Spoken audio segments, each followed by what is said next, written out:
Robert K. Massey, you have a new book out called Dreadnought. What's that mean? Dreadnought is a name of a ship. It's the name of the first real battleship. It was an old ship name in the Royal Navy, the British Navy, which goes way, way back to the time of Queen Elizabeth I and the Spanish Armada. And in the British Navy, these names are handed down just as in our Navy. Names like Wasp and Hornet and Enterprise and so forth have come down since our Revolution. This ship, the Dreadnought in this book, was built in 1906 and was the first real super battleship. Big, fast, heavily armored, lots of heavy guns. And I chose it because it was the centerpiece and the symbol of the arms race between Great Britain and Germany before the First World War, which was a naval building race, both countries building battleships. The thing is that in the years that have passed since, the word dreadnought has been applied to all battleships. It's synonymous. For example, even last spring, when we were in the Gulf, there were two American battleships, the last two, I suppose, the Missouri and the Wisconsin, and the newspapers referred to the two American dreadnoughts. So it's one ship, it's many ships, and it's also a symbol of this arms race, which is what this book is about. How long ago did you get the idea for this book? A very long time ago. Very long time ago. When I was a boy, I had 2 years. I was a Rhodes Scholar at Oxford, and I spent 2 years there in the 50s. And one of my sort of course was modern European history.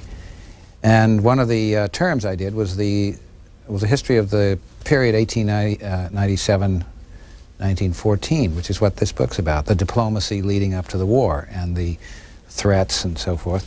And I found it then absolutely enthralling, the kind of Greek tragedy aspect of the coming of this war. Nobody wanted the war. Nobody seemed able to avoid it. And the personalities involved were all extraordinarily interesting to me. Then years passed. I became a journalist. I wrote some other books. Well, along the way, I'd spent 3.5 years in the U.S. Navy during the Korean War. And I was born in Lexington, Kentucky, grew up in Nashville, Tennessee, so I was a landlubber. But I loved the ocean and the sea. I spent these years on aircraft carriers, and I used to like to just go up and stand on the deck all times of the day and night and just look at the water. And then when I moved east, I spent my summers in Maine. I started sailing, and I got a small boat, a little bit bigger, and then a little bit bigger. Not very big, but I love the sea. So there was that, the Navy aspect. And then back in the 70s, in the middle 70s, I was interested and worried about, as all of us were, about the arms race between the U.S. and the Soviet Union. I'd done 2 books on the Soviet Union, or on Russian history, rather. And I saw a lot of parallels between our ICBM race with the Soviets, both sides building and trying to achieve security, and in fact never getting absolute security, because you couldn't, with what England and Germany were doing before the First World War, building battleships, spending huge sums of money, and really levering themselves, edging themselves into war. And all of these things sort of came together. I'd finished a long book. I mean, this is sort of funny, or in an ironic sense. I finished a very long book. It was a biography of Peter the Great. And I thought I'd like to do something fairly short that I could do in a few years, and I'd go back and do this pre-World War I arms race. That was 10 years ago, and I've been working on this book ever since. There's a lot I want to ask you about, you just said, but one thing I want to ask you about Peter the Great. I was sitting next to a guy at dinner one night, and he leaned over, and this was when Boris Yeltsin was in town, and he said, if you want to understand the Russians, you got to read Peter the Great. Well, thank you, sir, whoever he was. Why would he say that? Because the history of Russia has changed in some ways, but in a great many ways hasn't changed. And the character of the Russian people, the problems that Russians have in terms of dealing with climate, with the immensity of the land, the distribution system, and with I should say, provincialism, with the fear that Russians have always had of the outside. In the 17th century and early 18th century, the time of Peter the Great, they were afraid of the West also. The Orthodox Church, which was the orthodoxy of the time, was just as afraid of the heretics, the Catholics and the Protestants of the West, as the Communist Party was afraid of capitalism and so forth. I mean, they saw something that, if allowed to come into Russia, could destroy their grip on the state, on the people. And Peter the Great saw this as something that should happen. He was the first Tsar in 800 years to go out of Russia as a young man, as already a Tsar. He went out supposedly incognito, although he was 6 feet 7 inches tall. He went out and he worked in shipyards in Holland and in England, learned shipbuilding because he saw the sea as a way to reach out to the world. And he brought back hundreds of of what we would call technicians, shipbuilders, people who had factory skills, musicians. There were military officers there already. He even brought back barbers because he wanted Russians to be clean shaven. And he, Russians who didn't like him would say inflicted on, he brought to Russia the first real Russian Revolution. The sort of metaphor is opening a window to the West. He threw open the door. And really for 200 years of imperial Russia, Russia was open to the West. I mean, maybe too much so almost. I mean, the people in the court spoke French. You know, they disdained Russian. Of course, they were also open to the West in the sense that Charles XII invaded Russia, Napoleon invaded Russia. Both were beaten by Russia, by the winter, by the courage of the people. But the mindset of the people, their lack of understanding of what democracy is, their fact that they have always been disciplined by authority. This is really the first, under Yeltsin, this is really the first democracy that Russia has ever had, and I'm talking about 1,000 years. There have been some little experiments in councils and so forth, but this is really the first, when you have a nationwide, I'm talking about the Russian Republic, election, and in some of these other republics too. But some of the things that are happening now happened then. They were done by the Tsar, by decree, and not by, and in fact, I think actually Yeltsin is doing some of these things by decree. Anyway, I think what your friend said was, meant that there are some clues. I mean, history doesn't really repeat itself, but in the character of a people and the nature of a landscape, there are factors that don't change. And I think maybe that's what he meant. What year was that book published, Peter the Great? It was published in 1980. And Nicholas and Alexandra was about what? 67. What was that about? That was about Nicholas II, the last Tsar, and his wife Alexandra, the Empress, who was German, and their son. They had 4 daughters. You had the throne had to go to a male. After 4 daughters, they finally had a little boy whose name was Alexis. He was the heir to the throne. He was born in 1904, same year as my mother, who's still living. So if he were living, he'd be 87, as she is. He had hemophilia, which had come down through the sort of royal families of Europe, really from Queen Victoria. The Empress Alexandra's grandmother was Queen Victoria. And in those days, hemophilia was really almost impossible to treat. This is a disease of bleeding, which does a lot of damage to joints from uncontrolled bleeding. Now we do control it, but that by giving infusions, transfusions. In those days, they couldn't do that. This little boy was in great pain sometimes, suffered a great deal. His mother turned to a sort of a false holy man named Rasputin, who had really 2 sides to his character, a helpful, healing side and a rather wicked side. great womanizer, etc. And I was interested in this because I don't know how much you want me to go into this, but my own son was born with hemophilia, which strikes people sort of out of the blue in about a third of the cases, and that happened with us. I was, as I said a little earlier, a journalist. I was working at Newsweek. I was very interested in what had happened in the case of this most famous of all hemophiliacs.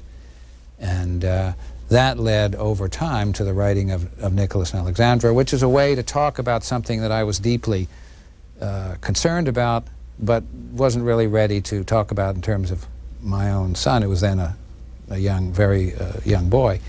Later, I with my wife then, Suzanne Massey, and I did write a book called Journey about my son Bob, who by the way is now 35, and our progress through the American healthcare system, writing about how you dealt with insurance companies and blood and schools and the neighbors and so forth. And it was a very personal book, but it was successful in its own way. It was not a commercial success really, but it struck a lot of pretty deep notes with people who had lots of troubles, not by any means all of them hemophilia. And that was a book I'm very glad I wrote, although it was different from the three sort of histories and biographies I've done. Pardon the personal question, but a book in 67, one in 80, 75. 175. That was Journey. In 80, and then 91. Yeah, how do you live? How do you live on this? Well, I've been lucky. Nicholas and Alexandra, I wrote, as I said, I was a journalist. I was in my 30s. And it was a very successful book. It was one of these things when a writer who no one's ever heard of, writes a book that a lot of people want to read. And it was published all over the world. It was an interesting story. I think I wrote the book reasonably well, but it was an absolutely fascinating story. And my thesis was that the hemophilia of the Tsarevich, of the little crown prince, had more than most people had realized before, something to do with the coming of the revolution, because Rasputin, who was able to assuage the suffering of this little boy through hypnosis and so forth, became increasingly a political figure, to the horror of many people around the Tsar and many people in the government and so forth, and had political power and began to say who should be and who shouldn't be in the government.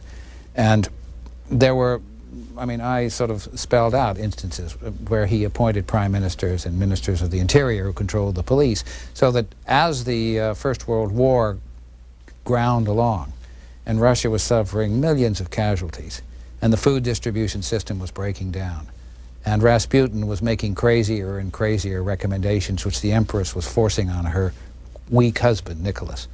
My point was that this, I didn't say that this was solely responsible, but that this was a factor here which played a considerable part. Anyway, there was all this sort of family drama. Everybody knew before they picked up the book how it was going to end with these executions, but the reviews, even in the Soviet Union, were that this was an accurate picture of the nature, the characteristics, the behavior, and the story of the imperial family. So that it was very successful. And Sam Spiegel, the last of the moguls, made it into a big, one of the last of the movies that had an intermission. And so I got a lot more money than I probably should have, than I thought, and I lived on that for a while. And then when Peter the Great came along, to my astonishment, I never had any idea that this would be put on film in any way. How could you build St. Petersburg on a backlot in Hollywood? And the book was published in 1980, and nothing did happen for a very long time. And then along came a sort of an entrepreneur who persuaded NBC, and this was in the days of the evil empire. Somehow he persuaded both NBC and the Soviet government to let him make a film of Peter the Great in the Soviet Union. Use it so that we didn't have to build stuff on backlots. We used real Russian. They made the town of Suzdal on the Volga, which is filled with old churches and buildings and so forth. That was transformed into 17th century Moscow. And he built it, and it was an 8-hour miniseries. So, you know, for writers, time is money. So I was able to, you get a certain amount of money, and it buys more time. That's what happened. Well, we're talking about a new book. Do you expect there'll be a movie or television series? Again, I have no idea. There is a fellow who greatly admired what Ken Burns did with the Civil War, and thinks that he might do a documentary of that kind, really using still photographs and so forth. And I haven't seen anything on paper. I think it'd be great. I don't think you could see, this book is really, those books are basically biographies. This book is a history of a period of time, and since I have a strong biographical streak, I have tried to tell this history of the coming of the war in terms of the people who, you could say, brought us the war. And starting with Queen Victoria and her grandson, the Kaiser, the German Kaiser William II, and the British and German statesmen and the admirals who built the fleets and so forth. But there are in this book 26 mini-biographies or profiles or whatever, sort of in the book at the time these people step forward, that history sort of brings them forward. And I sort of leave the story for a while and talk about them and then bring them back in. And I think it helps. It's certainly the way I would like to have done this thing when I did it before, to know more about these men and women. And then as they continue through the book and are making these decisions, these wrong decisions frequently, you tend to understand why and to be a little bit less harsh in your judgments. But going back to your question, I don't see how you can do this book with 20 in a dramatic sense. You could do it as a documentary. But I have to tell you that I never, ever thought that anybody would do anything with Peter the Great. 1,007 pages and $35. Well, let me just let me try and lure back some of the people you just frightened away. I can't do much about the $35, although I tried. I knew that would be a pretty high hoop to jump through, but the pages, first of all, there are only about 900 pages of text. Not everybody has to read the notes. Those are to help scholars or anyone who wants to know where these quotes came from or these facts. And I think that to do a book of this length and on this sort of broad a canvas without giving, without accrediting the facts would be a wrong. So there's another 100 pages or so of notes and a lot of sort of material about the ships and their tonnage and the size of the guns and so forth. And that's for Navy buffs. It is still long, but Peter the Great was long. It was 900 pages, and you know, it found people like your friend. I write long books. One reason I wasn't very good as a magazine journalist, a news magazine journalist, was that news magazines have space limitations, and I'd be assigned to do a story or a cover story, and they'd, you know, you'd have a couple of weeks or something like that, maybe longer, and I'd get into the subject, and I'd be absolutely fascinated. But I felt you can't understand what this man or woman is doing unless you go back much earlier, both in the history of the subject and in the biography of the person and so forth. And they'd say, Massey, you know. And finally, after a while doing that, I realized that I belonged writing longer. What years did you work for Newsweek? I was there from 59 to 64, I think. Did you write for any other publication like Newsweek? Well, I wrote, then I went to the Saturday Evening Post, which in those years had left Philadelphia, come up to New York, and was trying to remain alive by being much more topical. In other words, it was trying to shed the Norman Rockwell image, and do sort of hard-hitting journalism, sort of either muckraking or whatever. And they got into a lot of trouble. But what they did was to hire a core of quite young writers and reporters from Time and Newsweek and New York Times and then the Herald Tribune and places like that. I think the Washington Post. And we were scrambling all over. I did a lot of political journalism, political profiles. I never lived in Washington, but I used to come down here. I did 2 pieces, for example, on Teddy Kennedy. Once when he was running for the Senate in, what was it, 1962, I think. And then when he got here and came down as sort of the, you know, the third brother, that kind of thing. And I did a big thing because of my Navy thing. In those days, McNamara was in the Pentagon, and the Pentagon whiz kids thought that aircraft carriers were ridiculous, and so I did a big thing on, and spent a couple of weeks back on an aircraft carrier and wrote a long piece about that kind of thing.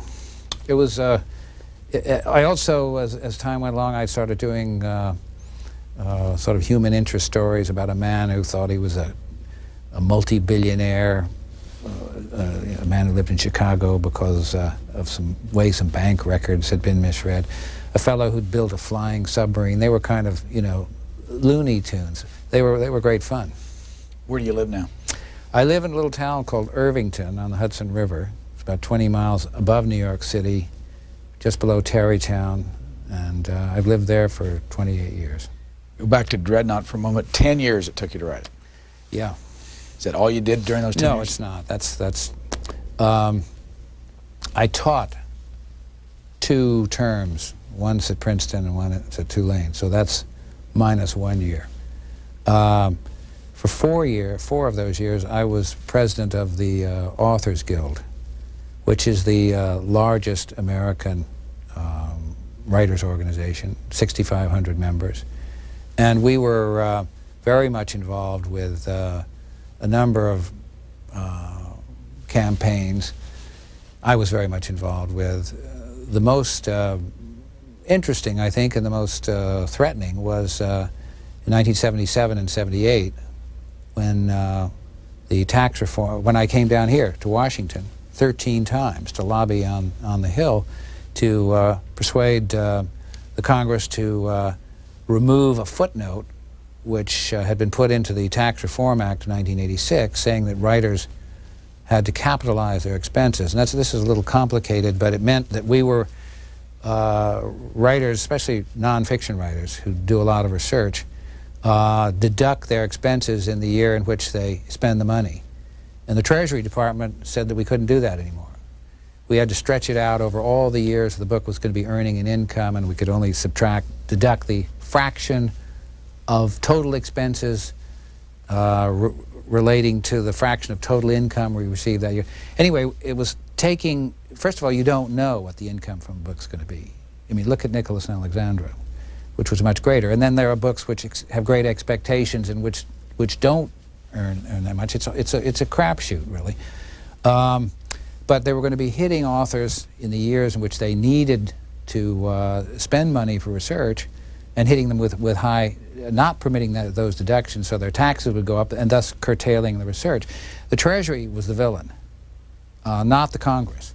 Congress had nothing to do with this. This footnote had crept into the bill literally one night when the Treasury and the staff had sort of put it in, and the staff had not known. Nobody had asked the authors, and we were lax about representing ourselves.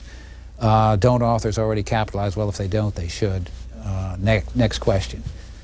And when we found out about it, we came hustling down here to see Senator Bradley, Senator Moynihan, and Congressman Downey were the 3 people who helped us the most. And Bradley, who'd been one of the authors of the tax reform bill, said, this can't be true. Bradley, having been an author himself at one point. And his tax advisor said, yeah, Bill, it is. So anyway, the problem wasn't that the Congress was opposed, the problem was educating them. They were opposed only in the sense that they didn't want to mess up their bill. I mean, this was supposed to be a streamlining bill. And Mr. Rostenkowski was particularly opposed to anything which was going to upset this bill, which was really his baby. And they made the demand, which I think was probably logical, that it had to be neutral. If we're going to take money and give it back to authors, the authors had to tell, or at least they had to find a place that it was going to come from. And anyway, we came down, we went around, we saw all the people, as many people as we could, primarily on the Senate Finance Committee and the House Ways and Means Committee, who write these bills. And we had convinced the Ways and Means Committee, and as I recall, there had even been a vote in the House in 1977 when suddenly, in October one day, the stock market plunged 500 points, and the White House and the Congress said, no more tax legislation, forget it. You remember? And the congressional leaders went down to the White House for 3 weeks and tried to figure out what to do. So we had to start over the next year. We got through there, and Senator Benson was on our side, and then suddenly in August he was nominated for vice president.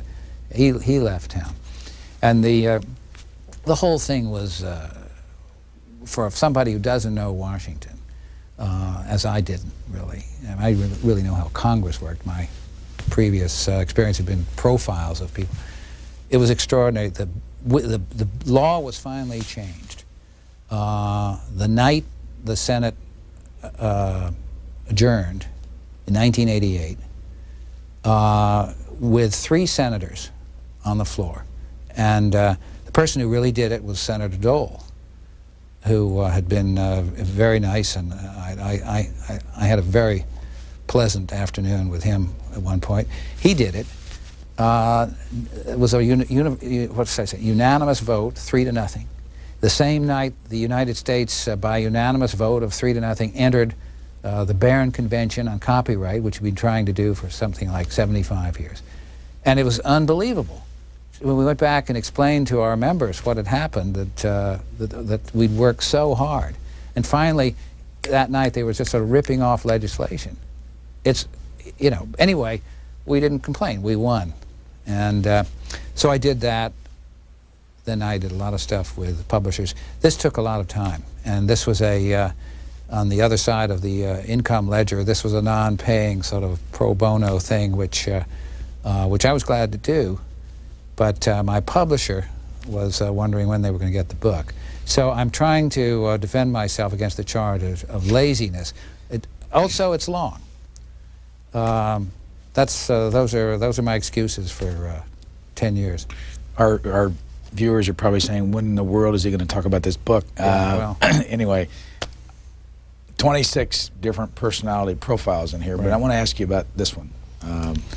This is Queen Victoria, who was granny to the crowned heads of Europe. Queen Victoria, who reigned for 64 years. The Victorian age, the 19th century, the Pax Britannica, all sort of part of her own persona. My point in this book was that this was all supported, undergirded by the strength, by the absolute supremacy of the Royal Navy.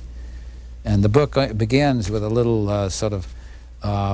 little short business about the Battle of Trafalgar in 1805, when the British Navy won this supremacy, which it held for 100 years, through the Victorian age, which was a time of good things and bad things, but a time basically of world peace. There were some wars from time to time. The American Civil War was the bloodiest.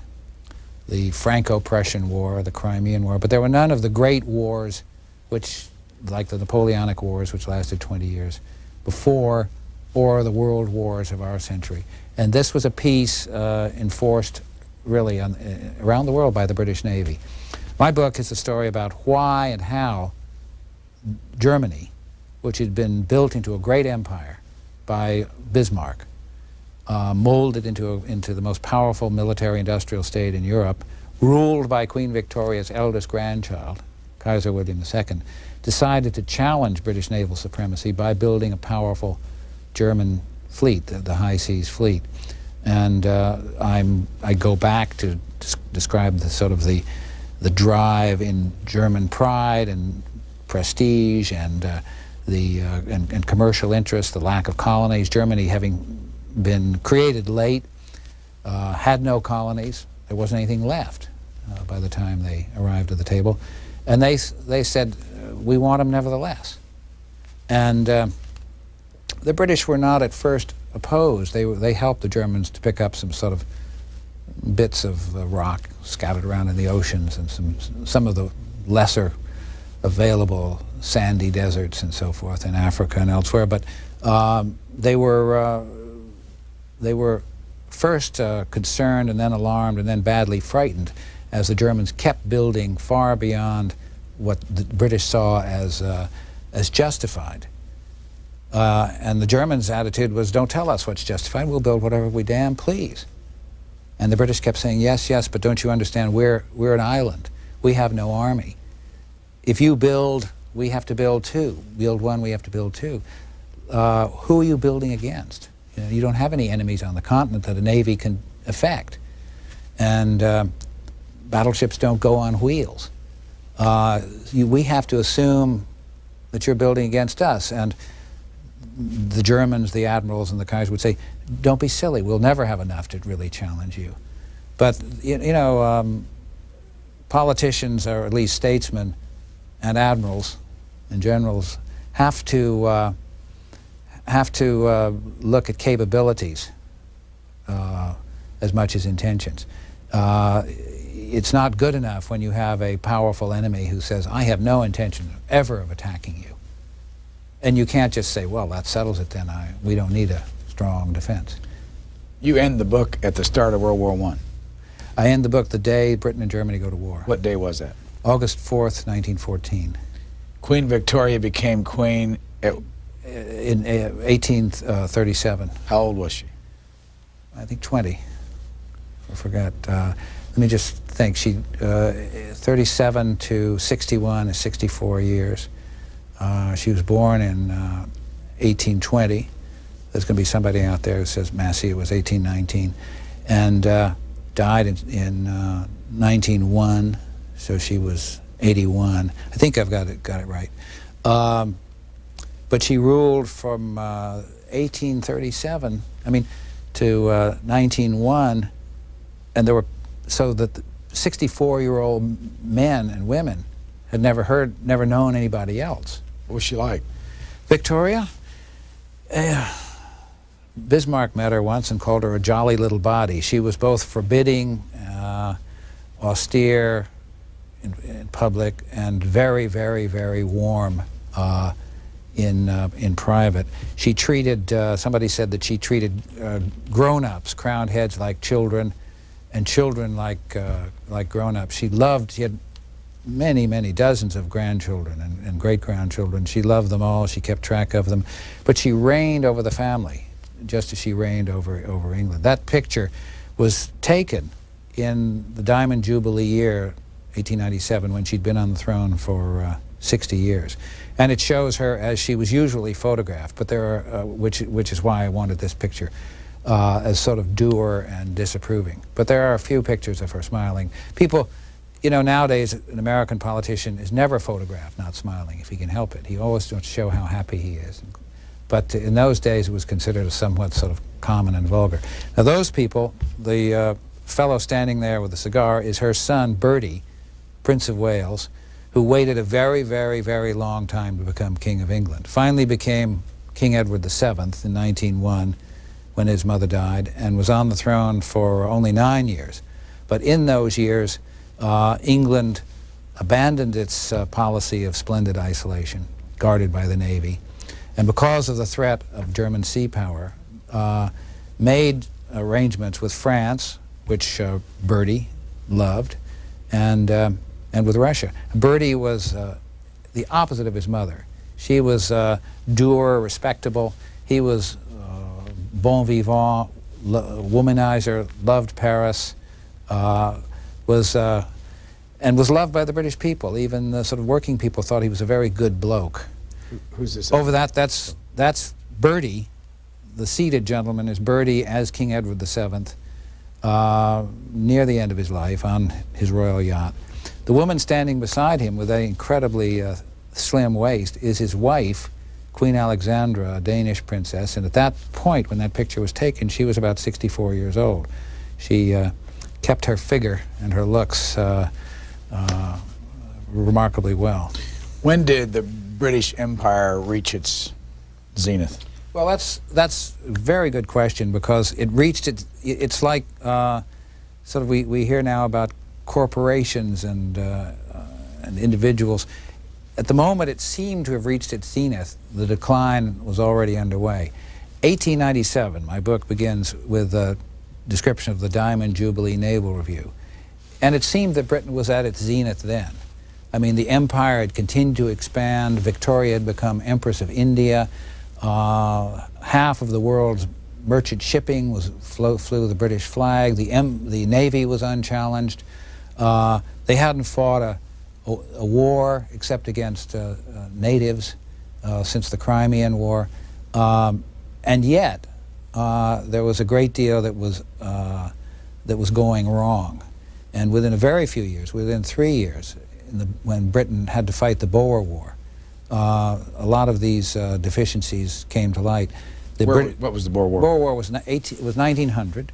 The Boers, who were basically Dutch descendants, they're in South Africa.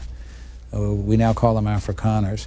Had a very different way of life than the British settlers. The British had come and taken South Africa away from these Dutch settlers during the Napoleonic Wars, and imposed British rule, which was, you know, the same as they imposed on the American colonies. And these Dutch farmers were very independent. They had a very sort of stern religion, and they didn't like it. Some of them trekked from the Cape Town area all the way up to Johannesburg and Pretoria, where, to the sort of disruption of their little farming state, gold and diamonds were discovered at the end of the century. Anyway, gold rush, upheaval, political challenge, and then a war in which the Boer War was Britain's Vietnam. Before it was over, 450,000 British and imperial troops, that is from Australia and so forth, had been sent to try and beat 60 to 70,000 Boers, who were hard-riding, expert shooting cavalry, and totally dedicated, sort of like the Israelis. Totally, they were defending their small little country, and they were damned good. And the British weren't very good. The British Army was unwieldy, and the soldiers were not really trained in this kind of fighting. And the first part of the war, the Boers just went through them like a knife through butter. Then eventually the British put on enough pressure and burned the countryside, burned the farms where the Boers were based, put women and children into concentration camps where thousands died. It was a fearful thing. Meanwhile, the British Foreign Office and government had to face the fact that Britain had no friends. The army had proved inept. The navy had not been challenged, but there were a lot of fears because they were fighting a war 6,000 miles away. And Britain, this was in the last year of Queen Victoria's reign. There were demands for parliamentary inquiry and so forth, the whole kind of sort of Vietnam and post-Vietnam thing in America. What's going wrong? I mean, here we were a few years ago, we thought we were sitting on top of the world. Just like America after the Second World War, you know, and suddenly we find out that nothing seems to work. And meanwhile, across the North Sea, only a few hundred miles away, the Germans are building battleships like crazy. So anyway, this is part of the stuff of this book. Oh, the 26 characters you write up, who are your favorites? My favorites are the most interesting, and the ones I like best. Either one. Well, I think one of the most, probably the most interesting in terms of importance was William II, the Kaiser. He's there, you'll see him with the upturned mustaches. This was Queen Victoria's grandson.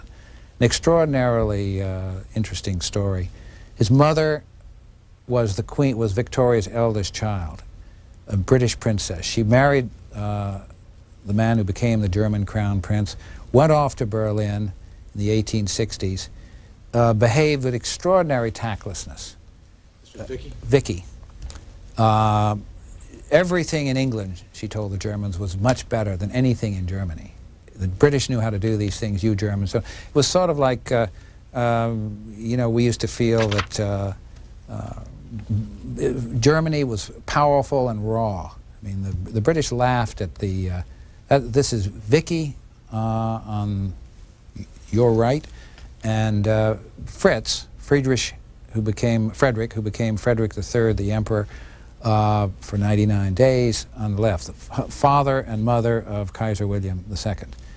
And she married Fritz. They thought they were going to become emperor and empress because Fritz's father, William I, was very old when he became emperor, but he didn't die. He lived on and on and on into his 90s. So that when Fritz finally became emperor, he was already himself dying of throat cancer. He had a reign of 99 days and died, and then his 29-year-old son, William II, became Emperor of Germany, with his head filled with a number of sort of dreams and complexes and jealousies and envies.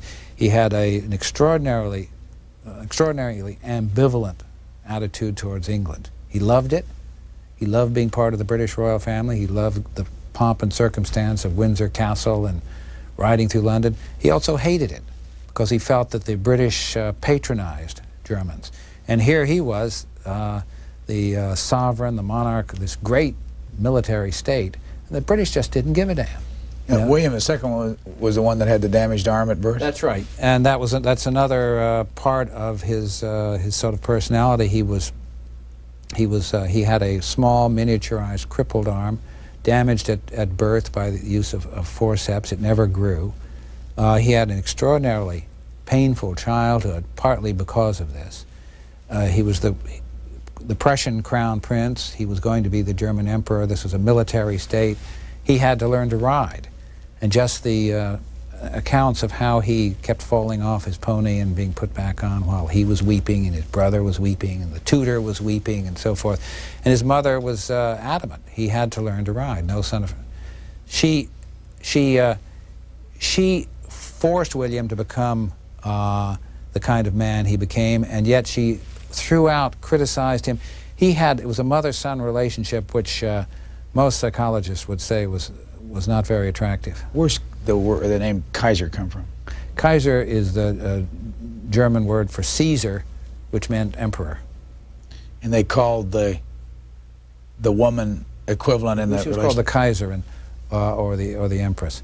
That's William II in civilian clothes with his wife, the Empress Augusta, who was called Donna.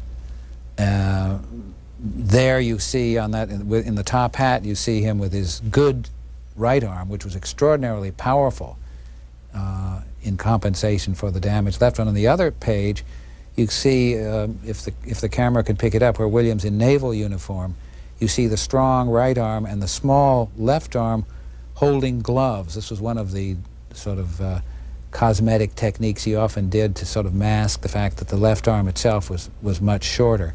Or he would carry a sword over there on the left side and rest the little arm on the sword hilt. You know, one of the things when you read the book, you start wanting to diagram things and keep those names and families all together. When you got into this, did you know all this stuff? Were you? Well, I knew a little bit of it from years and years ago, and the answer is yes and no. I knew enough to know that I wanted to know more. I had no idea when I started how fascinated I was going to be. I have to say one other thing about why this book took so long. It took so long because I didn't want to finish it. I'm I have no staff. I mean, I'm not a writer who deploys people.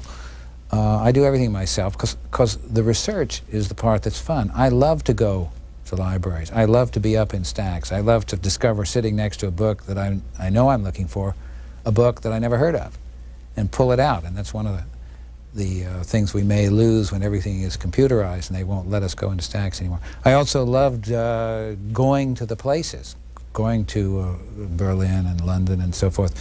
I even, through an old Navy friend, went out on the battleship New Jersey a few years ago for 10 days while she fired her big gun, so I'd know what a dreadnought, what it was when these things were fired. I should say that I'm going to go on and write a book about the war itself, because having built these things and seen what they provoked, and having read quite a lot about it in the course of doing research for this, I want to go on and write a shorter book, take less time, about the naval war. This is probably not an easy question to ask or answer, because I mean, it may not be fair, but were you trying to find new information as you went through your research process, or you just tried to get? I know. I'm trying to put it together. I was trying to tell the story in a way that would be to give it to set it in the context, to present a balanced picture of what happened, bringing in information which was already available somewhere, but not really available to most people, and write a full human account of this historical event. No, there's nothing in there that hasn't been known to some other human. In other words, I did not find any document which reveals for the first time that the Kaiser did this, or the admirals did that, and so forth. I did go, for example, there's a chapter there on the building of the dreadnought, which came from various boxes of papers in the Public Record Office and the Ministry of Defense or Navy Library in England, which nobody had ever written. But it's not something for which people will say, let's say like Cy Hirsch's book on the Israeli bomb, which, of course, some people even there say, well, we already knew that. But it's not that kind of new material, nor was Peter the Great. I very much doubt whether anybody will find anything new about Peter the Great. But nobody had written a biography of Peter the Great in English. I mean, a few scholars said, why is Massey doing this? We know all this. Well, it's true, they did, but nobody else did. So, do you have to have some of the German translated for you? Yeah, I did. I speak some German and I read some German, but I had to have some help. Speaking of Germans, is this a photograph, by the way? That's a photograph of Bismarck. Where do you find these photographs? I found these photographs. Now, that's very interesting. I want to talk about that other picture. But the photograph of Bismarck came from the Holton Picture Library in London. Now, on the opposite page, you have a copy of a collector's item there. I suggest you keep it. You see that is a picture which appeared in 30,000 copies. Those 30,000 were sent back the book was delayed for about 3 weeks in October. They were sent back. Those pictures were stripped out of 30,000 copies, and the proper picture was put in. That's a picture of the negative. You have a picture there of young Kaiser William talking to Bismarck, and of course, in the photograph, their faces are white and their uniforms are dark. How this got in, nobody knows. I was actually in Berlin at the time, and I had what I thought was bad news, that the book's going to be delayed for 3 weeks. They said, we have sent them out to various people, and you're obviously one of the people, because I hadn't seen one of those for a long time. Hang on to that. When I got back from Berlin, Random House was embarrassed about that. But around the building, various people had grabbed copies, because it's the kind of thing that's interesting later on. And I had to almost physically tear one out of the hands of a guy, and he said, this is my copy, Bob. And I said, yeah, but I don't have one. And I think I deserve one. So I have mine. If it make you feel any better, I thought it was part of the package. I thought it was some special... Some special effect? Yeah, well, they look sort of irradiated there. There are so many people we haven't even mentioned. Who was Otto von Bismarck? He was he was an extraordinary historical character. I think probably the two giants of Europe in European history in the 19th century were Napoleon. The people who did the most to change history, and history really means the lives of everybody who lived at that time and who followed. Bismarck was a German politician, and a Junker, an aristocrat, who worked his way. He was very talented, very big, and curiously spoke in a high, squeaky voice, who worked his way up in the administration of the Kingdom of Prussia, and who decided that Germany, which after the middle of the 19th century still was a collection of 37 different states, kingdoms, grand duchies, electorates, bishoprics, and so forth, that Germany should be unified. Italy was also unified in the 19th century. France had been a great power already for 200 years. Great Britain had unified England, Scotland, Wales, Northern Ireland actually until 1916 or whenever it was. But Bismarck unified Germany by war. He fought 3 quick wars so that all of the German states, including sort of great chunks like Bavaria, were incorporated into the German Empire, with the King of Prussia, the Hohenzollern king, becoming the German emperor. And by amalgamating all of this territory and power, he made, at a stroke, the most powerful country in Europe, on the European continent. So that with the most powerful army, an army which frightened its neighbors, so that France and Russia, on opposite sides of Germany, formed an alliance, because neither one felt they could deal with the Germans by themselves. And then on top of that, decided to build a great fleet which frightened England. And so there you had Germany's enemies in the First World War, France, Russia, and Great Britain, and eventually the United States. We're running out of time, and I want to still get back to some of the people that you either admire. Well, then there's towards the end there are 2 that I really want to talk about. One is Jackie Fisher, the British admiral who built the Royal Navy and whose biography is longer than anybody else's in it, because he was such a This man came into the Navy in the middle of the 19th century as a midshipman, went out as an admiral of the fleet just before the First World War, and then was brought back in as first Sea Lord of the war. His story is really the story of how the Royal Navy transformed itself from sailing ships powered by wind with oak hulls to modern steel ships powered by coal or oil, firing huge shells thousands and thousands of yards. He's the one who built the dreadnought. The other character in there, and you'll say, don't we know enough about him already, is Winston Churchill, whose story, he's in this book because he was the First Lord of the Admiralty for the years before the First World War and going into the First World War. And I tell you that no matter how many books you read about Churchill, he jumps up off the page. Again, I concentrate just on his early life and his years as First Lord, when he had an extraordinary relationship with Fisher, the admiral we just talked about. Fisher was twice his age.